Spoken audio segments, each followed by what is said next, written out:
Starting के scene में Luffy और कॉबी दोनों बोट में बैठे होते हैं। तभी लूफी कहता है वाह कितना मस्त दिन है। तभी कॉबी उसे कहता है इस तरफ सीधे चलते हुए हम जल्द ही नेवी बेस में होंगे। लूफी कहता है कॉबी तुम सच में कमाल के हो, हम सच में पहुंचेंगे। कॉबी कहता है बिल्कुल, इतना तो हर सेलर को आना ही चाहिए। तभी लूफी खुशी के मारे हंसने लगता है।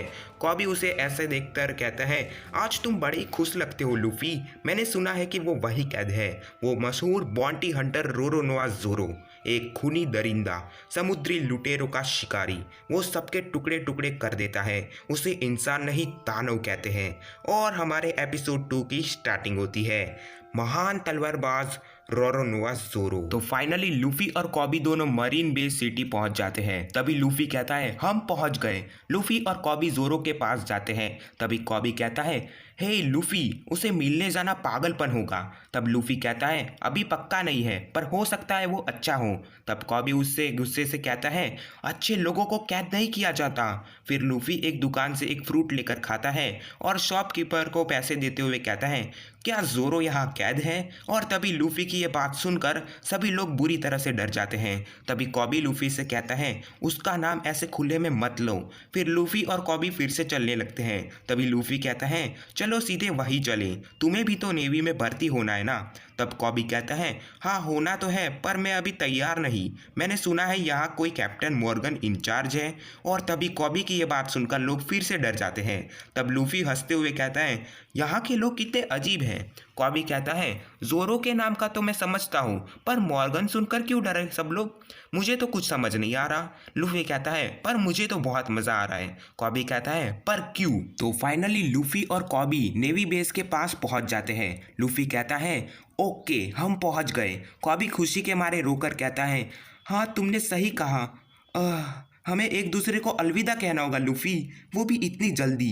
तभी लूफी दीवार पर चढ़ने की कोशिश करता है, पर कॉबी उसे चिल्लाते हुए कहता है लूफी वहाँ क्यों चढ़ गए। लूफी कहता है कहाँ है वो दानव। कॉबी कहता है वो यहाँ नहीं होगा, उसे तो कहीं दूर रखा होगा।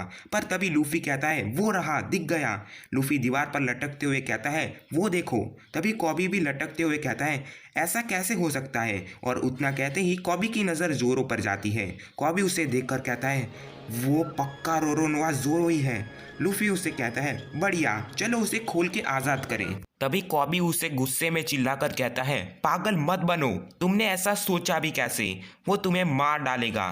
तभी लूफी उसे कहता है अरे नहीं मैं ताकतवर हूँ। तभी कॉबी उसे चिड़चिड़ा होकर कहता है ये तो पूरा पागल है। तभी जोरो कॉबी और लूफी को कहता है ओए तुम मेरे रास्ते में हो, हट जाओ। तभी कॉबी डरते हुए कहता है लूफी अगर उसे साथी बनाओगे तो तुम मरोगे। तभी एक छोटी बच्ची सीढ़ी लेकर नीचे उतरती है और जोरो के पास जाती है। तभी कॉबी उस लड़की से कहता है हे लड़की रुक जाओ। वो लड़की जोरो के पास जाती है। तभी जोरो उसे कहता है तुम्हें क्या चाहिए। वो लड़की कहती है आप बहुत भूखे होंगे, इसीलिए मैं आपके लिए राइस बॉल लेके आई हूँ। तभी जोरो उसे कहता है बच्ची तुझे मरना है क्या, दफ़ा हो जाओ। वो लड़की फिर भी जोरो को राइस बॉल देती है। जोरो उसे कहता है मुझे भूख नहीं है, इसलिए जल्दी दफ़ा हो जाओ वरना मैं तुझे मार दूंगा। तभी कोई सामने गेट खोलता है और कहता है अरे ऐसा मत करो, ये उम्मीद नहीं थी रोरोनोआ जोरो। लूफी ये सब देखकर कहता है एक और अजीब बंदा। तभी कॉबी कहता है ज़रूर ये कोई नेवल ऑफिसर होगा। वो आदमी उस बच्ची से कहता है वाह ये बढ़िया लगता है। और इतना कहकर वो एक राइस बॉल खाता है। पर तभी वो अजीब सी शक्ल बना के कहता है छी ये तो मीठा है, इसमें तो चीनी है, राइस बॉल्स में नमक होता है। तभी वो बच्ची उससे कहती है पर मुझे तो मीठे पसंद है। पर तभी वो आदमी उसके राइस बॉल्स फेंक कर कहता है सड़ा टेस्ट है, एकदम बकवास। और उस राइस बॉल्स पर लात मारता है। ये देखकर वो बच्ची रोती है और कहती है मैंने बहुत मेहनत से बनाए थे। तभी वो आदमी कहता है ओह तूने ये नोटिस नहीं पढ़ी क्या, कैदियों की मदद करने वाले को फांसी होगी, सब मेरे पापा को जानते हैं। तभी कॉबी कहता है पापा, क्या वो कैप्टन मॉर्गन का बेटा है। तभी वो आदमी उसके नौकर को कहता है ओए इस बच्ची को बाहर फेंको, वो आदमी थोड़ा घबरा जाता है, पर वो आदमी उसका शर्ट पकड़ के कहता है, मैंने कहा फेंको, बहरे हो क्या? तभी वो आदमी उस बच्ची को पकड़ के बाहर फेंक देता है, पर तभी लूफी आकर उस बच्ची को बचा लेता है। वो बच्ची लूफी को कहती है, तुम्हारा बहुत बहुत शुक्रिया। कॉबी आकर कहता है, तुम ठीक तो हो ना, चोट तो नहीं लगी ना? तभी हम जोरो को देखते हैं। जोरो उस आदमी को कहता है, कमीने। वो आदमी हंसते हुए कहता है, मुझे नहीं लगा था कि तुम बचोगे। जोरो उससे कहता है, तू देखना, 1 महीना तुरंत निकल जाएगा, अब सिर्फ 10 दिन बचे हैं। तभी वो आदमी जाते हुए कहता है, तब तक तुम नहीं रहोगे। तभी लूफी जोरो के पास आता है और कहता है, मैंने सुना है कि तुम बुरे हो। जोरो उसे कहता है, तू गया नहीं अब तक? तभी लूफी उसे कहता है, मैं कुछ साथियों की तलाश में हूँ, क्या तुम तगड़े बंदे हो? तभी जोरो उससे कहता है, अपने काम से मतलब रखो। लूफी उसके पास जाकर कहता है, मैं तो खाने के बिना 3 दिन भी नहीं रह सकता। तभी जोरो उसे कहता है, मुझ में तुझसे ज़्यादा दम है, देखना मैं जिंदा रहूँगा और रहना ही होगा। लूफी कहता है, ओह बड़ा अजीब बंदा है। लूफी जाता है, पर तभी जोरो उससे कहता है, रुको, क्या तुम मुझे वो राइस बॉल देगा? लूफी कहता है, क्या तुम ये गंदगी खाओगे? जोरो उसे चिल्लाते हुए कहता है, चुपचाप मुंह में डाल दे। लूफी वो खाना उसके मुंह में डाल देता है। जोरो उसे खाकर कहता है, ये बढ़िया है, पेट भर गया। फिर हमें दूसरा सीन दिखाया जाता है जिसमें कॉबी, लूफी और वो बच्ची होते हैं। तभी लूफी उस बच्ची से कहता है, उसने तुम्हारे राइस बॉल्स खा लिए। वो बच्ची खुश होकर कहती है, क्या सच में? मैं बहुत खुश हूँ। तभी कॉबी कहता है, क्या वो सच में बुरा है? वो लड़की कॉबी से कहती है, बिल्कुल भी नहीं, वो हमारी वजह से कैद हुआ है। तभी लूफी कहता है, ओह पर कैसे? वो बच्ची कहती है, वो उस हेलमेप्पो की वजह से हुआ है, वो कैप्टन मॉर्गन का बेटा है। वो बच्ची लूफी और कॉबी को अपनी बीती हुई बात बताती है और तभी हम लोग जाते हैं एक फ्लैशबैक के अंदर। तभी हमें एक आवाज़ आती है, हटो, हट जाओ, मेरे पालतू को जगह दो, नहीं हटे तो मार दूंगा। ये शब्द कैप्टन मॉर्गन का बेटा हेलमेप्पो कहता है। वो कुत्ता और हेलमेप्पो एक होटल के अंदर घुस जाते हैं। तभी वो बच्ची उस कुत्ते को भगाती है, पर हेलमेप्पो उसे कहता है, ओए तेरी इतनी हिम्मत? तभी उस बच्ची की माँ कहती है, रिका मुसीबत मत बढ़ाओ। तभी वो कुत्ता उस बच्ची रिका पर हमला करने जाता है, पर तभी उस पर कोई जोरदार हमला करता है। वो और कोई नहीं बल्कि जोरो होता है। हेलमेप्पो उसे कहता है, तू कौन है? कहीं तू वो बॉन्टी हंटर रोरोनोआ जोरो तो नहीं? जोरो कहता है, हाँ मैं हूँ, तो क्या? तभी हेलमेप्पो कहता है, भला एक बॉन्टी हंटर नेवी से पंगा क्यों लेगा? तभी जोरो उसे कहता है, चुपचाप मुझे खाने दे। तभी हेलमेप्पो उस पर तलवार से हमला करता है, पर जोरो उससे बच जाता है और हेलमेप्पो को एक जोरदार मुक्का मारता है। जोरो अपनी तलवार निकाल कर कहता है, बहुत घमंडी है तू और तेरा पालतू। हेलमेप्पो उससे कहता है, जब मेरे पापा को ये पता चलेगा तो उन्हें मौत मिलेगी। चलो एक डील करते हैं, तुम उनकी जगह कैद हो जाओ सिर्फ 1 महीने के लिए। अगर तब तक तुम बिना खाए पिए जिंदा रहोगे तो तुम सबको छोड़ दूंगा। जोरो उसकी बात मान जाता है और तभी हम फ्लैशबैक के बाहर आते हैं और वो बच्ची कहती है, इस बात के 3 हफ्ते बीत चुके हैं। बड़े भाई को हेलमेप्पो रोज टॉर्चर करता है, ये सब मेरी गलती है। दूसरी तरफ उस होटल में हेलमेप्पो फिर से आता है और कहता है, मुझे भूख लगी है, खाना लाओ, और हाँ वाइन लाना मत भूलना। उस होटल में एक लड़की सब सुन रही होती है। वेट, ये तो वही लड़की है ना जो एपिसोड 1 में आई थी? ठीक है छोड़ो। तभी लूफी होटल के अंदर आता है। वो हेलमेप्पो कहता है, मैं अब बहुत बोर हो चुका हूँ, चलो कल ही उस जोरो को मार देते हैं। और तभी लूफी को ये बात सुनकर बहुत ज्यादा गुस्सा आता है और वो दौड़कर हेलमेप्पो को एक जोरदार मुक्का मारता है। तभी हेलमेप्पो कहता है, ये तूने क्या किया? लूफी उसे मारने जाता है, पर कॉबी उसे रोक लेता है। लूफी कहता है, झूठे कही के? तभी हेलमेप्पो कहता है, अपने पापा को कहूंगा कि तुझे भी मार डाले। तभी लूफी उसे कहता है, जा कह दे, मैंने फैसला कर लिया है कॉबी, मैं जोरो को अपना साथी बनाना चाहता हूँ। उसके बाद हमें दूसरा सीन दिखाया जाता है जिसमें नेवी बेस के अंदर एक आदमी होता है। वो और कोई नहीं बल्कि कैप्टन मॉर्गन होता है। वो कहता है, मैं सबसे महान हूँ। तभी उसका नौकर कहता है, सही कहा कैप्टन मॉर्गन। कैप्टन मॉर्गन उसे कहते हैं, पर फिर भी ज़्यादा लोग मेरी कदर नहीं करते, ऐसा क्यों? तभी वो नौकर कहता है, वो दरअसल अब उनके पास टैक्स में देने को कुछ बचा नहीं है ना, इसीलिए। तभी कैप्टन मॉर्गन कहता है, बात पैसे की नहीं बल्कि इज्जत की है। सही कहा ना?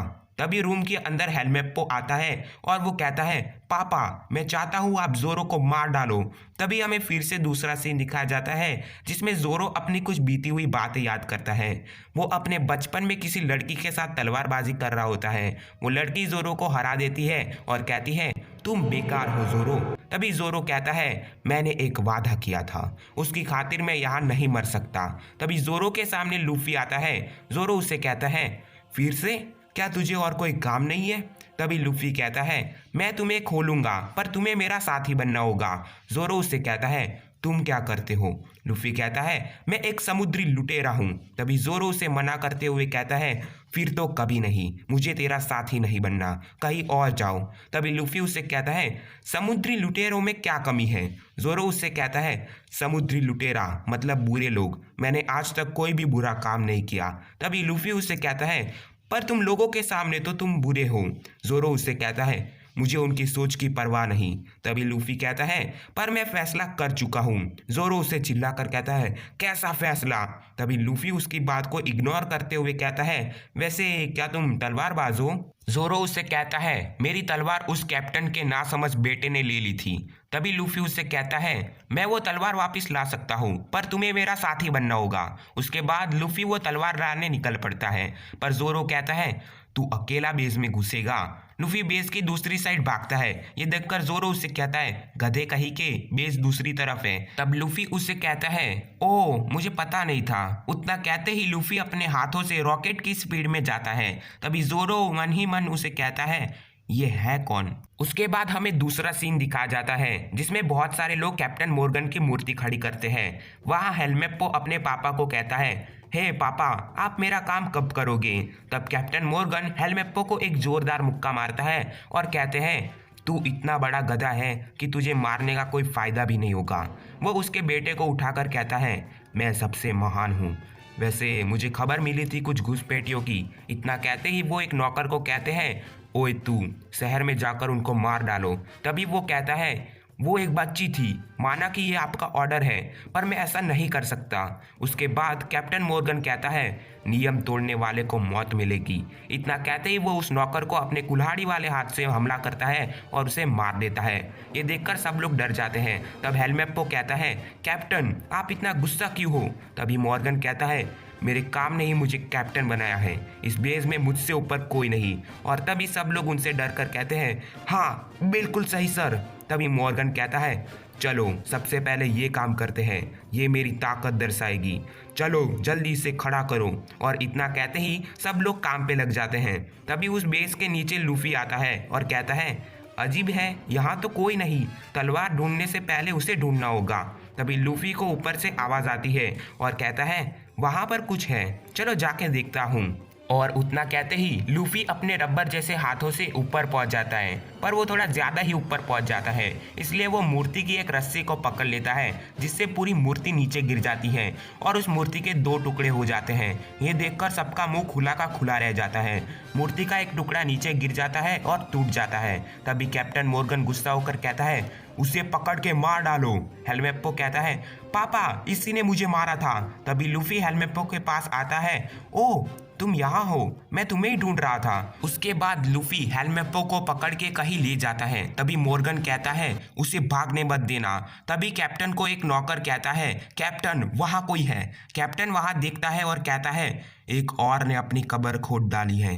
फिर हमें दूसरा सीन दिखाया जाता है जिसमें वही ऑरेंज बालों वाली लड़की कुछ खोजती है और कहती है कोई मुसीबत में है, और उसके बाद वो कहीं और चली जाती है। यहाँ पे लूफी हेलमेप्पो को खींचते हुए कहता है, कहाँ है जोरो की तलवार? तभी हेलमेप्पो कहता है, मैं बता दूंगा, बस मुझे मारना मत। लूफी रुक कर कहता है, तो बताओ मुझे। तभी वो कहता है, वो मेरे रूम में है। लूफी उससे कहता है, तो पहले क्यों नहीं बताया? लूफी जैसे ही जाता है तभी उसके पीछे 3 आदमी आते हैं और कहते हैं, हिलना मत। तभी लूफी हेलमेप्पो को आगे रखकर वहां से निकल जाता है। उसके बाद हम देखते हैं कि जोरो के पास कॉबी आता है और उसे बचाता है। तभी जोरो कहता है, ऐसा मत करो, वो तुम्हें मार देंगे। तभी कॉबी कहता है, मुझे वो पसंद नहीं, मुझे तो बस नेवी में भर्ती होना था।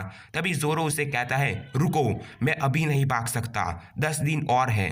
तब कॉबी उससे कहता है, कल तुम्हें मार दिया जाएगा। हेलमेप्पो अपना वादा पूरा नहीं करेगा, इसलिए हेलमेप्पो लूफी से पीटा था। तभी जोरो कहता है, क्या सच में? कॉबी कहता है, नेवी लूफी के पीछे है। मैं तुम पर कोई जोर नहीं दूंगा, पर उम्मीद जरूर करूंगा, क्योंकि तुम ही उसे बचा सकते हो और वही तुम्हें बचा सकता है जोरो। तभी कैप्टन मॉर्गन और उसके साथी आते हैं। कैप्टन मॉर्गन कहता है, रुको, तुमने नियम तोड़ा है, अब तुम्हें मौत मिलेगी। कॉबी ये बात सुनकर डर जाता है। तभी दूसरी ओर लूफी हेलमेप्पो के कमरे में जाता है और वहां पे जोरो की तलवार देख के कहता है, मिल गई, पर यहाँ तो 3 तलवार है। ओए, जोरो की कौन सी है? पर हेलमेप्पो बेहोश हो जाता है। तभी लूफी कहता है, ये तो किसी काम का नहीं। और यहाँ पे हमारे कॉबी भाई साहब पूरे के पूरे डर जाते हैं। कैप्टन मॉर्गन कहता है, तुम्हारी इतनी हिम्मत कि मेरे इलाके में विद्रोह करोगे? तभी जोरो कहता है, मैं आज तक अकेला ही लड़ा, पर तेरे जैसे कायर इंसान के लिए मुझे साथ मिलना ही होगा। मॉर्गन कहता है, रोरो नोआ जोरो, तुम्हें चाहे कुछ भी हो, पर मेरे सामने कुछ भी नहीं। तभी मॉर्गन अपने नौकरों को कहता है, तैयार हो जाओ। जोरो मन ही मन कहता है, नहीं, मैं ऐसे नहीं मर सकता। और जोरो फिर से वही बात याद करता है, तुम बेकार हो जोरो। तभी वहां पे लूफी जोरो की तलवार लेके अपने हाथों से रॉकेट की तरह निकलता है। कैप्टन मॉर्गन कहता है, फायर करो। तभी जोरो के सामने लूफी आ जाता है। सभी गोलियां लूफी को लगती हैं। तभी कॉबी कहता है, नहीं लूफी, पर सारी गोलियां लूफी के अंदर जाते ही रबर की तरफ बाहर आ जाती है। तभी लूफी कहता है, ये सब किसी काम की नहीं। सब लोग इसे देखकर चौंक जाते हैं। लूफी हंसते हुए कहता है, मैंने कहा था ना कि मैं दमदार हूँ। जोरो उसे देखकर चौंक जाता है और कहता है, तू आखिर है क्या भला? तभी लूफी अपना इंट्रोडक्शन देता है, मैं हूँ मंकी दी लूफी, मैं वो हूँ जो बनेगा समुद्री लुटेरों का राजा। और यहीं पे हमारा एपिसोड 2 खत्म होता है। उम्मीद है आप लोगों को मेरा ये वीडियो पसंद आया होगा। अगर तुम लोगों को नेक्स्ट वीडियोस देखने हैं तो चैनल को सब्सक्राइब कर सकते हो और इस वीडियो को लाइक भी कर सकते हो। तो नेक्स्ट वीडियो में मिलते हैं, तब तक के लिए बाय बाय।